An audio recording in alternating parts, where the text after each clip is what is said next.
생존 우선순위 서바이벌 프라이어리티 2025년 6월 29일자를 진행하도록 하겠습니다. 구독, 좋아요 부탁드리겠어요. 오늘의 편집 내용 제목들입니다. 중국 80주년 정승절 행사에 이재명 대통령 초청 여부 관심이라고 제가 제목을 붙여봤습니다. 원래 제목은 미중 무역합의 서명 중펜타닐 원료 단속 강화, 배상진 기자가 연합뉴스 TV에서 6월 28일 날 보도한 내용입니다. 영국에서 이루어진 미중 고위급 회담의 양국 합의 사항이 각 나라에서 승인이 되었다. 이런 얘기고요. 러트닉 장관은 중국이 히토류를 공급하면 반도체 수출 통제 조치를 철회하겠다고 약속을 했답니다. 중국은 펜타닐 관련 원료물질 이종에 대한 규제를 강화하겠다고 약속을 했다 그러고요. 그리고 트럼프 대통령은 중국이 이란산 석유를 수입해도 좋다고 유화 메시지를 보냈답니다. 이런 가운데 왕이 외교부장이 다음 달 초 7월 초에 독일과 벨기에, 프랑스를 각각 방문한다고도 소개하고 있습니다. 그리고 이것은 베이징에서 열린 다음 달 중국과 EU의 수교 50주년 정상회의를 앞두고 의제를 조율하는 것이다. 이렇게 돼 있고 나토 회의가 열렸을 때 상하이 협력기구도 그 회의가 있었는데 이때 공동성명이 채택될 예정이었는데 인도가 거부했다고 합니다. 중국이 또 9월 3일 80주년 전승절 행사에 국가 지도자들을 대거 초청을 한다는데 푸틴 대통령은 간다고 결정을 한 상태고요. 중국이 이재명 대통령을 초청할지도 관심이다고 언론 매체는 보도하고 있습니다. 박근혜 언니도 갔었으니까 가면 안 되는데 그리고 또한 브라질에서 열리는 그 브릭스 회담에 시진핑 주석은 이번에 참석을 못한다. 그리고 푸틴도 안 간다 하는 얘기가 있습니다. 그러면은 이제 브라질 그 룰라 대통령인가요? 그 어정 뜨는 거죠. 그렇게 될 것 같습니다. 미국 CIA가 지난달 SNS에 중국인 요원을 공개 모집한다는 영상, 중국이 코미디라며 일축했다. 이렇게도 소개를 하고 있는데 중국 국가안전부는 부끄러움을 모르는 코미디라고 비판을 했답니다. CIA가 왜 이런 중국인 요원을 모집하냐 그러면은 정보 요원 감소와 함께 구조조정의 측면에 시효를 하고 있다는 건데 중국 국민을 선동해 중국을 배신하게 하는 어떤 시도도 실패할 것이다 라고 비판 성명을 냈답니다. 자국민에게는 매국노와 스파이가 되고자 한다면 중국 법의 심판을 피할 수 없을 것이라고 경고. 요거 우리나라 정부도 이래야 된다고 봐요. 그리고 또한 최근 일본은 중국의 해상 구점을 설치 움직임과 관련해 공식 항의를 했는데 우리나라 외교부도 한번 공식 항의를 했다고 그러는데 바로 맞받아친 거는 우리 근해다. 중국의 근해다. 우리는 대국이고 니들은 서국이니까 우리는 바다를 넓게 써야 된다는 그런 심보를 나타냈었다고 하죠. 계속해서 이 항의를 해야 되는 거 아니냐 이렇게 되는데 한국 친중 정권이 또 됨으로 인해 가지고 그저 조용하게 취급할 뿐이죠. 어저께도 얘기했지만 서해를 이 제칸이 중국한테 그냥 잡소라고 갖다 바치는 그런 형국이 요즘 나오고 있습니다. 그래서 이런 거를 이런 하나 단순한 거를 논리적으로 좀 표현을 해보면은 충분조건 논리로 만약 정보요원을 감소하고 구조조정이 CIA가 된다면은 그러면은 CIA는 중국인 요원을 모집할 것이다. 왜냐하면 중국 내 간첩법이 확대됐기 때문이다. 원인 과정을 또 생각해보고 또 생각해 봐야 되는데, 제가 그 근본 원인, 요거는 이제 피상적인 원인이라고 한다면은, 근본 원인은 미국이 지금 미중 전쟁을 준비하기 위해서 중국 내 중국인 스파이를 CIA 요원으로 심으려는 거를 공개 모집한다는 정도로 이거는 하나의 전술이라고 생각이 들어갑니다. 만약에 미중 전쟁 요거 근본 원인으로 가면은 이제 그 필연적으로 나타날 결과는 다른 거를 선택해야 되지만은, 일단 중국 내 간첩법 확대가 됐다면은 미국 내 스파이 활동은 자유로우나 중국 내 백인 스파이 활동은 좀 어려운 게 현실이죠. 우리나라의 중국인 스파이들이 자생적 중국인 스파이들, 친중 행각을 하는 정치인 애들이나 또 별도로 사업을 통해 가지고 중국으로부터 이해관계가 있는 어떤 업체들, 이런 데서 일하는 사람들이 결국은 중국 스파이 노릇을 하게 되는 거 아니냐. 그러니까 이 미국 입장에서는 백인 스파이를 가지고는 좀 중국 내에서 어렵다. 그러니까 중국도 스파이법이, 간첩법이 강화돼 가지고 우리나라 뭐 민간 거래 뭐 이런 것도 그 감시를 받고 그런다는데, 우리나라는 왜 중국처럼 못하냐 이거예요. 간첩법 확대를 해가지고 한동훈 씨가 그거를 법무장관 할 때 하려고 그랬는데, 이제 현 더불어민주당이 통과를 안 시켰죠. 왜 통과 안 시키냐? 자기네들이 간첩이니까 그런 거 아니냐라고 그렇게 얘기해 보고 싶습니다. 그리고 그 이재명 대통령 그 초청에 대해서 논리적으로 한번 생각을 해보면은, 만약에 중국 80주년 정승절에 제칸을 초청한다면 그러면은 제칸은 참석할 것이다. 왜냐하면은 친중 증명해야 할 빚이 있기 때문이다. 근본은 대통령 되는 과정에서도 보이지 않는 지원이 있었다는 설이 강하죠. 필연적으로 나타날 다른 결과는 뭐냐? 6.3 대선에 중국의 신세를 갚는 정책들이 계속 쏟아져 나올 것이다. 해수부 부산으로 옮긴다는 게 난 그거의 하나의 징조로 또 보고 싶고요. 기타 모든 정책이 아마 좀 세심하게 그 주의를 들여서 보면은 이거 친중 아니야? 이런 게 이제 많이 나올 것 같은 그런 느낌이 있습니다. 트럼프 북과 갈등 해결할 것, 북미 대화 재개 가능성. 김승현 기자가 헤럴드 경제에서 6월 28일 보도했습니다. 추가 접촉 모색 가능성, 북한 무대응 일관, 대미 비난 수위 조절하며 당분간 관망할 듯. 요 정도 핵심이면 될 것 같아요. 어쨌든 그런데 이런 상황에 대해서 이물출 경남대 극동문제연구소 교수는 이 북미 대화가 일어나는데 신뢰 회복이 관건이라고 분석을 했다. 근데 신뢰라는 말을 들으면서 이런 생각이 들어갑니다. 외교를 신뢰로 하나?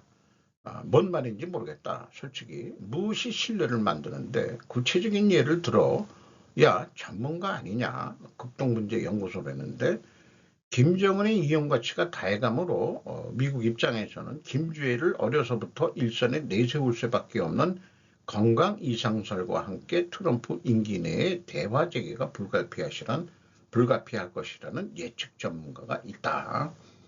만약에 후계 구도를 확실히 안 해놓고 만약에 김정은이가 건강 때문에 급사를 한다면은 현재는 죽을 시점이 아니다. 왜냐하면은 어느 정도 반중 노선을 가지고 있기 때문에 다시 북한도 친중 세력이, 북한 내 친중 세력, 고 장성택 그 국무부 쪽 세력들이 다시 정권을 잡을 수 있다 이런 얘기예요. 이제 그렇게 되면 김주애는 또는 다른 수령 동지를 또 그 앞에 얼굴마담으로 내세울지도 모르죠. 트럼프 진보적이라는 사람들이 나라를 거꾸로 돌리나 채널 A 라이브 방송입니다. 감세 법안과 관련한 연설을 진행을 했는데 그 중에서 좀 강조된 게 남성이 여성으로 성전환해서 여성 스포츠에 참가하는 거 이런 거 안 된다. 80대 20의 문제가 아니고 97대 3의 문제다. 이런 표현 경영에서 많이 나오는 얘기인데요. 97대 3이라는 것은 요거는 이제 80대 20은 파레토 법칙이고 97대 3의 얘기가 언뜻 나왔다는 것은 이것은 제약이론의 문제입니다. 이 3이 제약이라는 얘기죠. 97을 압도하게 된다는 거. 그리고 일본 비정규직과 자영업자들이 일본에도 트럼프와 같이 소득세 감세 또는 폐지해줄 대통령이 있어야 한다고 시위를 현재 하고 있는 걸 소개를 했죠. 그리고 또한 미국 보수 대통령 대 한국 진보칸과의 대화가 가능할지 지금 걱정이 됩니다.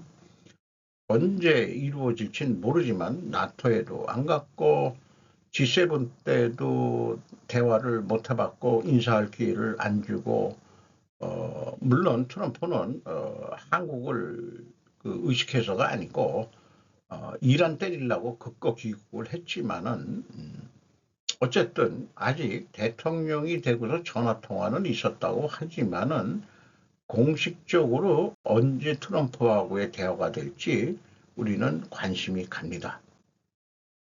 트럼프가 저건 뉴스 메이커입니다. 트럼프 가자 전쟁 휴전 임박 다음 주 안에 이루어질 거. 윤연정 기자가 한겨레에서 6월 28일 보도했는데 이 언급을 하면서 이 언급은 콩고 민주공화국과 루안다의 외무장관을 백악관 집무실로 초대한 행사에서 나왔다. 이런 얘기예요. 다시 되돌아가면은 콩고 민주공화국이 꽤 큰 나라인데 이게 이제 적도가 여기죠. 근데 매우 더운 나라고 그런데 이 루안다하고 그 분쟁이 일어난 것은 이 국경선을 해가지고 코발트 광산들이 거기 발견이 됐답니다. 이것 때문에 싸운 것으로 되어 있습니다. 현재 콩고 민주공화국은 친미 정권이 들어섰고 그 전까지는 중국이었는데 친중 정권이었는데 계약갱신을 하면서 이제 중국이 불리하게 돼가지고 루안다에서도 코발트가 어느 정도 더 나왔었고 뭐 이렇게 되는데 루안다에서 먼저 내전이 일어났다고 그러죠.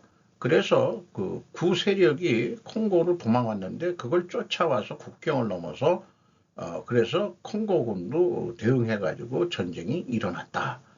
그런데 루안다군의 그 군장비가 아주 최신 장비로 무장을 해가지고 그 돈이 어디서 나오느냐? 루안다도 이 코발트 중국에 팔아가지고 그 돈을 벌었다. 이런 얘기들이 이제 기억이 나네요.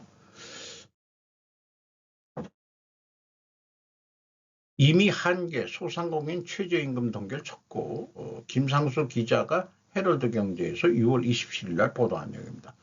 최저임금 상승 땐 폐업분 위기감, 경영계 노동계 1,300원 90원 차이, 최임이 결론 못 내 7월 초 재논의하겠다. 소상공인들이 이제 최저임금 동결해달라는 시위를 하고 있는 것 같습니다. 그리고 곽인한 한국금속패널공업협동조합 이사장은 경영여건 노동 생산성의 개선 없이 인건비만 계속 오르면 R&D와 같이 기업의 성장 동력 확보와 미래를 위한 투자는 물 건너간다고 토론했다. 만약에 1시간 1만 원대 지금 1,150원 노동계가 요구하는 그런 게 된다면은 뭐 짠 거 먹으면 10,000원 이하짜리가 되겠지만 일반적으로 10,000원은 가야 이제 점심 식사 한 끼 한다. 그러면은 우리나라가 1시간 인건비가 점심값 하나 하는 정도 수준이다. 물가가 너무 올라가지고 상대적으로 시급이 얼마 안 되는 것 같지만은 소상공인 입장에서는 아주 이게 큰 문제죠. 최저임금 오르면 또 음식값 오르겠죠. 소비자들은 지갑을 더 닫고 그러면은 이런 얘기가 되는 거죠. 임금 인상에 따라서 물가는 더 오르고 음식값은 더 오르는데 결론은 또 지갑을 다듬으로 인해 가지고 경기는 더 안 좋아진다. 악순환이 될 가능성이 매우 높다고 볼 수 있을 것 같습니다. 헤일로 새로운 원전의 쌀을 만드는 남자 김정은 머니투데이에서 6월 28일 날 보도했습니다. 차세대 핵연료 헤일로 농축 스타트업 제너럴 매터 팔란티어 창업자 피터 틸이 이사로 합류했다. 피터 틸은 페이스팔과 팔란티어를 설립하고 페이스북과 스페이스X를 떡잎부터 알아본 최고의 투자자다. 이렇게 돼 있고 이 사람은 헤일로 농축 스타트업 제너럴 매티를 창업한 스콧 놀런이라는 사람인데요. 어쨌든 현재 그 농축을 미국이 직접 한다면 원자력 르네상스를 만들겠다고 한 거니까 기회를 잘 잡아가지고 또 투자를 한 그런 뉴스가 될 것 같습니다. 헤일로 농축은 차세대 원전으로 주목받는 소형 모듈 원자로에도 필요한 핵심 기술로 꼽힌다. 우리나라가 플루토늄도 아직 농축을 하지 못하는 수준인데 할 능력은 있는지 모르지만 이제 미국이 니들 하면 주고 그러니까 못하고 있는 거고 이런 겁니다만 일본은 농축을 해가지고 어디다 수출하겠어요? 미국에다 수출하는데 우리나라가 SMR을 하더라도 그 농축 이런 거를 못한다 그래도 우리는 SMR 그 발전선비에 다른 거 할 게 많죠. 나름대로 또 돈벌이는 불가능한 것은 아니다라고 생각을 합니다.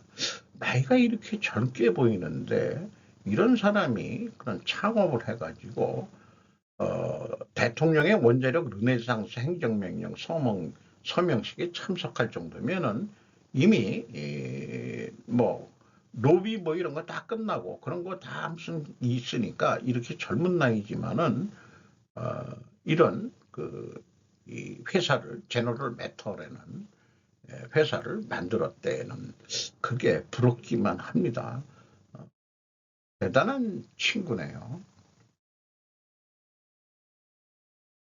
미 대변인 일본 등의 방위비 증액 요구 나토가 가능하면 아시아 동맹국도 할 수 있을 것. 요미우리 신문에서 보도를 했는데 이미 뭐 나토에서 국무장관과 국방장관이 다 동아시아 미국 동맹국들도 5%를 올려라 라고 거꾸로 강제 한 거나 마찬가지인데 이 레빗 대변인 입에서 올려야 된다라고 얘기를 했다는 거죠.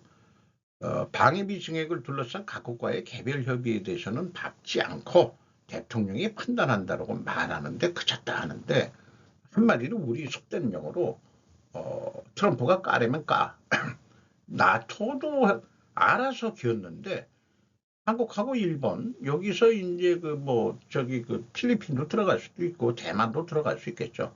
근데 대만은 10%까지 해야 된다라고 주장하는 또 미국 학자가 있으니까 그 정도 돼야 미국이 같이 동맹으로서 좀 지켜줄 거 아니냐 뭐 이런 얘기인데 어쨌든 우리나라나 일본이나 5% 이렇게 같이 간다면은 일본의 그 전체 경제력 규모로 봐서는 발빠르게 군사대국이 될 것입니다.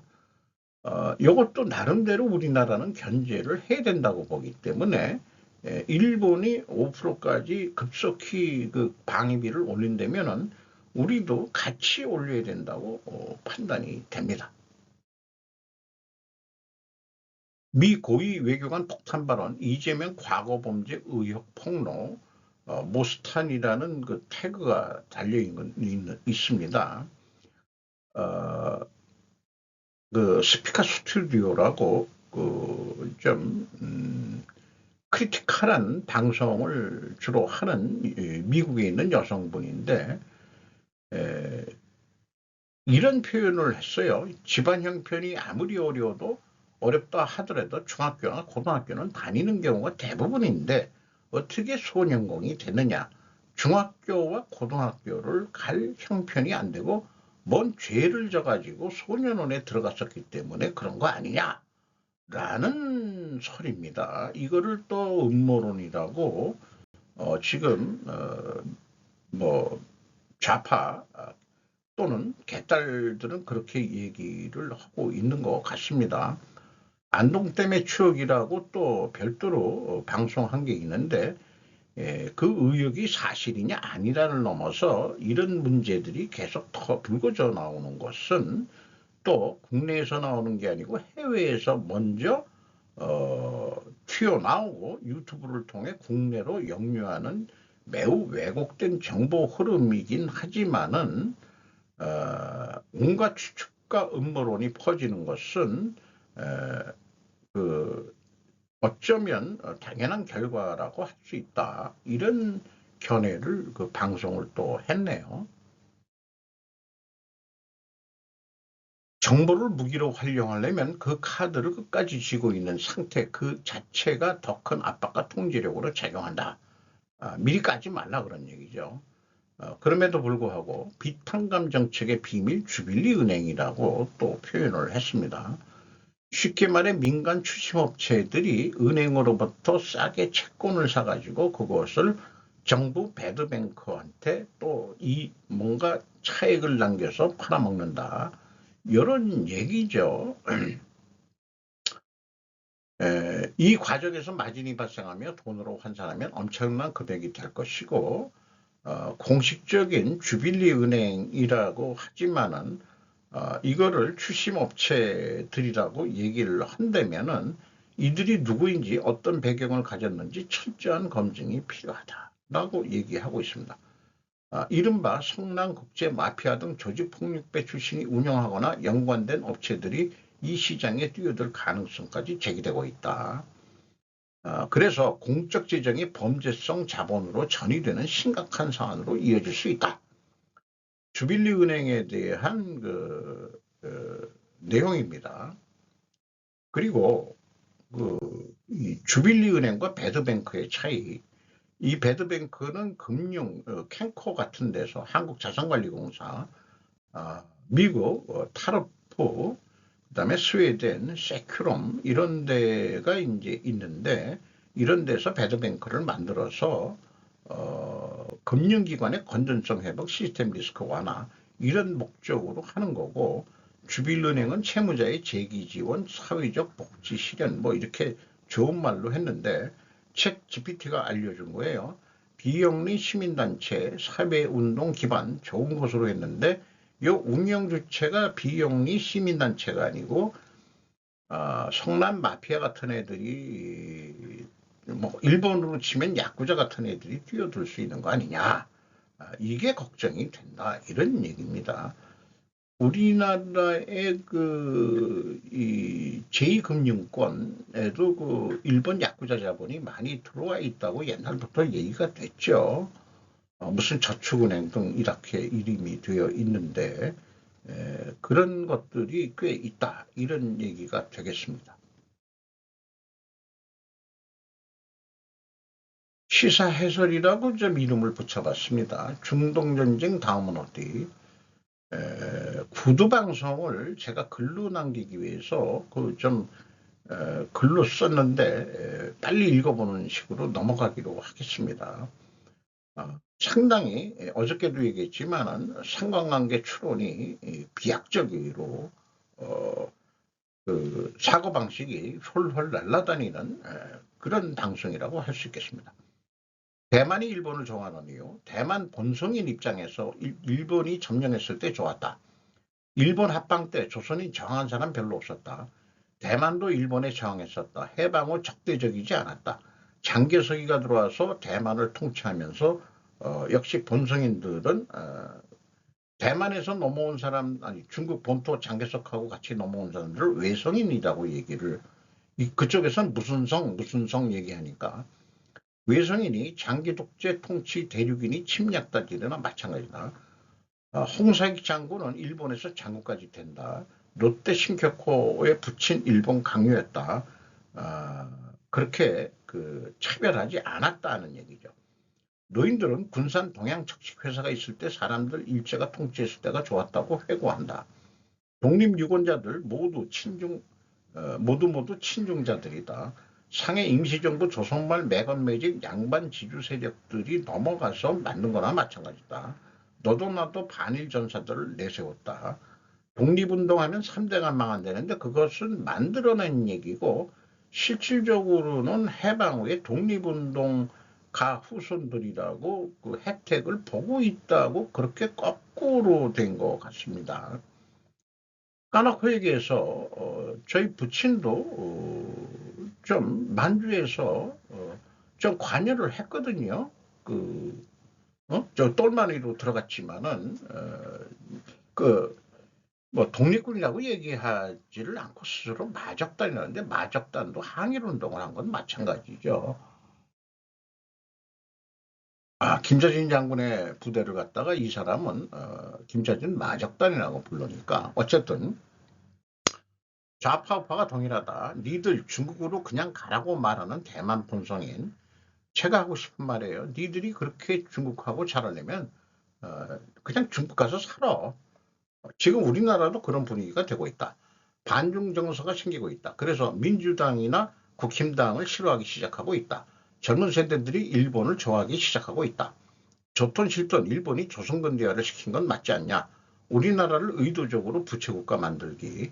일본의 논리 대동아 공영권 아시아는 아시아인들이 지배해야 한다는 프로파간다인데 일본인들이 동남아 식민 통치 방식은 백인들보다 유했다.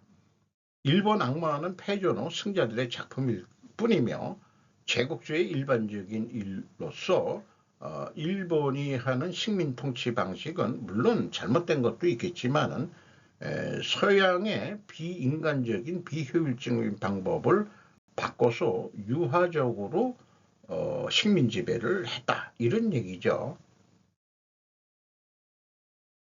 역사를 있는 그대로 보아야 한다. 예외는 있었다. 중국인들에게는 사람 취급을 안 했다. 만주 통치 시 조선인 1등 시민으로 취급하기로 했다. 일본인 조선인 모두 비자 발급하는 것으로 했다. 마루타 생체 실험 일본이 숨기고 싶은 역사인데 이건 참고적으로 제가 취득한 정보인데 일본 큐슈 구마모토 대학이 인간의 아주 한계 이런 것들을 의학 연구를 많이 했던 데래요. 그게 남아가지고 지금 구마모토 대학 의대가 일본 내에서 가장 훌륭한 의사들을 배출하고 있다는 것도 있습니다. 대부분의 대상은 중국인, 조선인 대략 30명 정도였는데 중국인은 5,000명, 조선인은 항일운동하던 자들 체포돼 가지고 생체 실험을 당했다. 생화학전, 희생방전, 화생방전 했었다. 731 부대가 총알이 부족해서 중국인들이 농촌에서 농사짓기 시작하고 있다. 한국에서 농촌 노인네들 돌아가시면 쌀 농사를 대신할 대기업이 인수하는 것이 낫다. 그러니까 농업회사가 해야지 어떻게 중국인들이 농사를 짓게 땅 매입도 허락을 하는 거예요. 절대 농지 같은 거는 그거는 안 되게 어떤 법을 만들어야 될 것 같은데 투명한 사회일수록 중국인들이 활개 칠 수 없다. 그러니까 우리가 지방자치하면은 이런 꼴들이 많이 나오게 생길 것 같습니다. 이재명 스스로 약점을 많이 만들었다.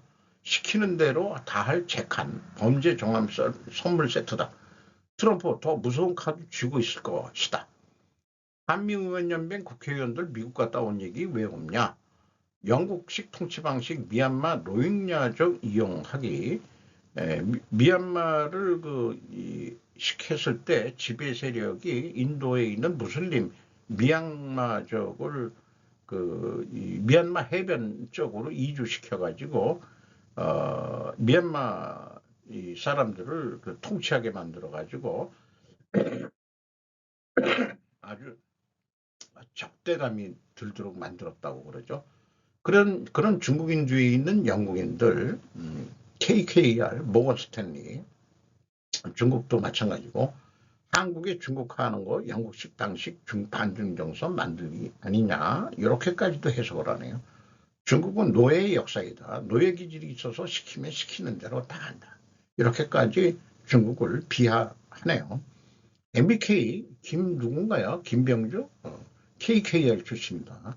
그러니까 얘네들 무슨 돈으로 이런 MBK를 만들어 가지고 영풍하고 합쳐 가지고 고려아연 잡아먹으려고 그 고려아연 기술을 중국에 팔아먹으려는 속내가 들어가 있는 거 아니냐라고 생각을 하게 되죠. 어쨌든 국익을 위해서 막아야 된다고 저는 생각을 합니다. 중국 문화 대혁명 이후 도덕, 염치, 예의가 없어졌다. 홍콩과 대만은 좀 달랐지만 지금 홍콩도 다시 중국에 넘어가면서 달라지고 있을 것이다. 국내에 들어온 중국 국적 조선족도 마찬가지로 동방예의 이런 거 없다. 이런 거 없습니다. 제가 느낀 건 피부로 좌파 정권이 집권하면 미풍양서 약해지더라. 금융위기 왔을 때의 단결, 금모으기 이런 것들이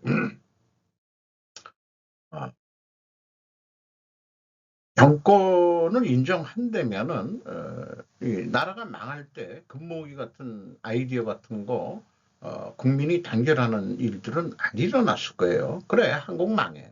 니들이 좌파 정권이 그렇게 얘기하듯이 그 재벌만 키우고 나머지는 다 못 살게 했다고 한다고 그러면은 어떻게 금모으기 운동이 일어났겠느냐 제 얘기는 그렇습니다.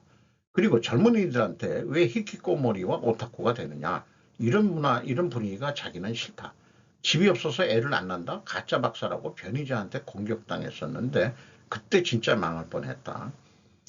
지금도 보수 그 꼴통은 아니지. 제 나이 때 동창놈하고 얘기하더라도 그 변희재를 그렇게 좋게 보는지 김정민 박사가 가짜 박사고 그거 뭐 인간도 아니다 이런 식으로 세뇌되어 있더라고요.